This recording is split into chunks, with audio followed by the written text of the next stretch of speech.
அது வந்து கனகாங்கி ராகா தாங்க.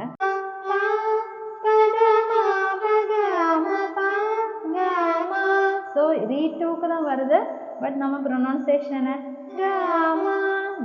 காவன்னா அங்கே வருது. ரீ2 வந்து என்ன ஆச்சாங்க, காவன் ஆயிட்டு. ஓகே, சித்த காந்தாரம்.